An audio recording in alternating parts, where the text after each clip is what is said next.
Você está ouvindo os Viewpoints do Place Cloud. Pesquisadores contam histórias de lugares em diferentes partes do mundo. Para obter a experiência multimídia completa e apoiar os criadores, visite placecloud.io.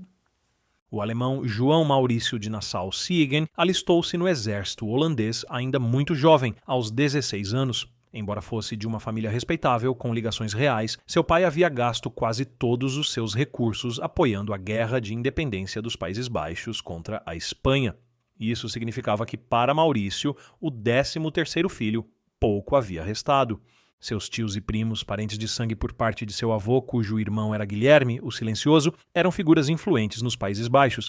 Ainda que Maurício pudesse recorrer a essas conexões, o fato de ter nascido na Alemanha e sua falta de recursos financeiros exigiam que ele também provasse seu valor para subir na hierarquia militar. Já a carreira política, pelo menos na Holanda, estava praticamente fora de alcance devido à sua origem alemã. Mesmo assim, aos 27 anos, em 1631, ele já era suficientemente proeminente e rico para comprar um terreno colado ao centro do poder político holandês, em Haia, exatamente ao lado de onde hoje se encontra o parlamento neerlandês. A construção começou em 1633. O edifício foi projetado por Jacob van Campen, com assistência de Pieter Post, que acabou assumindo a maior parte da obra. A construção se estendeu até 1644, ano em que Nassau retornou do cargo de governador-geral do Brasil holandês, função que assumira em 1637. Financiado com o dinheiro que Maurício ganhou na colônia, principalmente através do comércio de açúcar e escravizados, tendo sido responsáveis pela transferência forçada de não menos que 24 mil pessoas, o edifício passou a ser conhecido, também por seu aspecto, como o Palácio do Açúcar. Não há registros do custo da construção, mas sabemos que na década de 1660 a hipoteca do edifício era de 160 mil florins, numa época em que um artesão qualificado ganhava cerca de 250 florins por ano. Hoje, um encanador bem remunerado ganha mais de 50 mil euros anuais. Comparações como essa nunca são exatas, mas isso colocaria a hipoteca de Maurício, nos dias de hoje, em torno de 32 milhões de euros. A escravidão e o açúcar, evidentemente, eram bons negócios. Sua demissão como governador-geral foi conturbada. Várias crises tornaram sua administração nos trópicos difícil e a relação com seus superiores na Holanda tornou-se insustentável. Ainda assim, Maurício deixou um legado no Brasil. Até hoje, sua imagem no país tende a ser a de um bom colonizador, uma contradição gritante, fácil de ignorar, talvez, se você é quem coloniza ou não sofre as consequências diretas. No entanto, é verdade que Maurício, sobretudo em comparação com outros administradores holandeses e portugueses da época, adotou uma política mais inclusiva, e isso também foi uma das principais causas do descontentamento de seus superiores holandeses. Para eles, Nassau era permissivo demais com seus súditos portugueses. Ao retornar à Holanda em 1644, Maurício já havia passado 24 anos escalando a hierarquia social. Era dono de uma residência magnífica, construída estrategicamente no coração político dos Países Baixos. Estava rico e havia comandado por 7 anos a colônia do Brasil holandês, em uma posição que se assemelhava muito à de seus primos, que eram estadistas das províncias holandesas. Mas é possível dizer que os desafios que enfrentou no Brasil, com recursos limitados, uma população diversa e dispersa, e o desconhecimento sobre o vasto continente inexplorado, seus povos, fauna e flora, foram de outro nível em comparação com os de seus parentes na Europa. Assim, antes de prestar contas aos senhores 19, os diretores da Companhia das Índias Ocidentais, Maurício deu uma festa em sua casa em Haia. Teria sido apenas um espetáculo, um gesto de ostentação, ou seria uma tentativa de oferecer à elite holandesa uma amostra da natureza exótica de seus 7 anos nos trópicos, a fim de justificar sua posição social não apenas para si mesmo, mas perante os outros? Estamos falando do século XVII. Os pecados da escravidão e da exploração no coração do império eram irrelevantes ou até elogiáveis, mas para Maurício o dinheiro provavelmente era apenas um meio.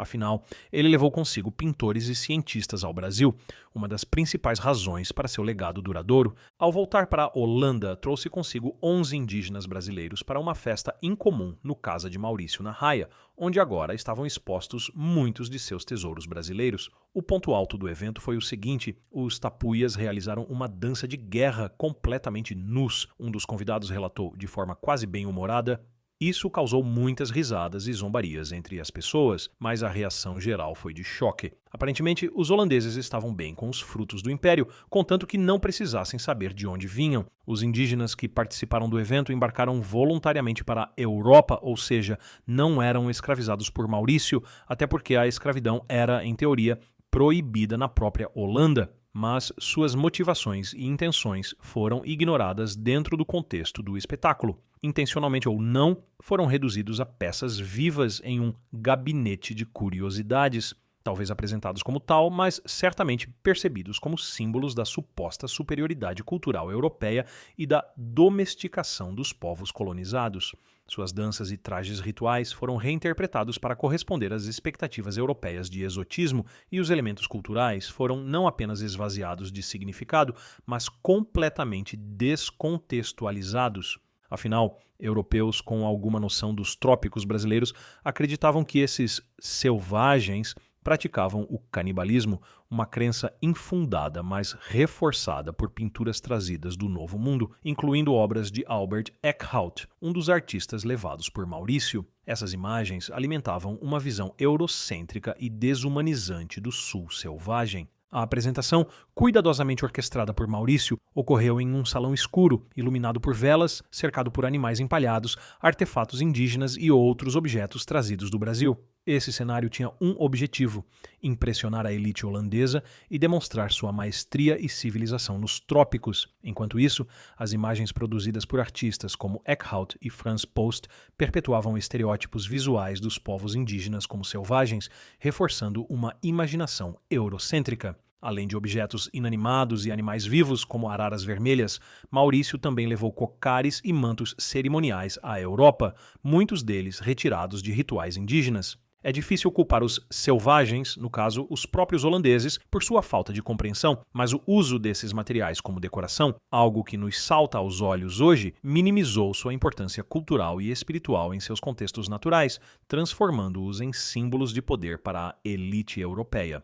Apesar de ser lembrado como um príncipe humanista por sua promoção das artes, das ciências e da tolerância religiosa, Maurício também institucionalizou práticas violentas no Brasil holandês. Sua administração intensificou o tráfico de africanos escravizados e a exploração das plantações de açúcar. Sua reputação na Europa foi construída sobre a expropriação cultural, social e econômica de povos indígenas e afrodescendentes, revelando as contradições de sua figura histórica e do projeto europeu de império capitalista, seja nos anos 1600 ou hoje. A apresentação dos indígenas brasileiros é um exemplo emblemático de como culturas colonizadas foram e ainda são instrumentalizadas para sustentar hierarquias de poder. Afinal, o evento na casa do Maurício não foi uma celebração da diversidade cultural, mas uma forma de exotizar e subjugar seus valores culturais a fim de justificar as expectativas europeias. As pinturas de Eckhout e Post, encomendadas por Maurício, complementaram a narrativa colonial, embora seus pintores tenham sido os primeiros a revelar visualmente o Novo Mundo a um grande público, especialmente na forma como retrataram os indígenas, sem tatuagens ou pintura corporal. As obras reforçaram a visão de superioridade europeia, tornando-se instrumentos políticos por si mesmas.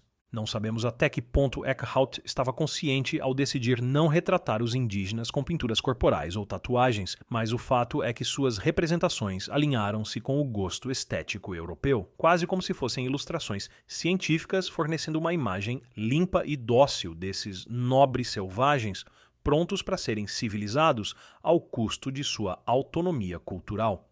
Curiosamente, não há registros sobre o que aconteceu com as 11 tapuias depois da apresentação na casa do Maurício. Teriam ficado na Holanda, voltado ao Brasil? Se voltaram, Maurício pagou a passagem? Não sabemos. Hoje, a casa do Maurício é um museu de sucesso. Abriga obras como Moça com Brinco de Pérola e Vista de Delft, ambas de Vermeer, entre outras obras impressionantes. Mais um espetáculo.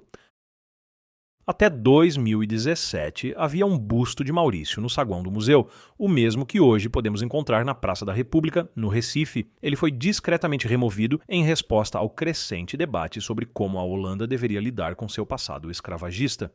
Membros da direita no parlamento protestaram contra a remoção e o museu respondeu à moda holandesa. O busto era apenas uma réplica, não uma obra de arte. mas um artefato histórico. De algum modo, essa explicação encobriu o debate, como se por ser um mero objeto não tivesse valor, nem, portanto, provocasse espetáculo.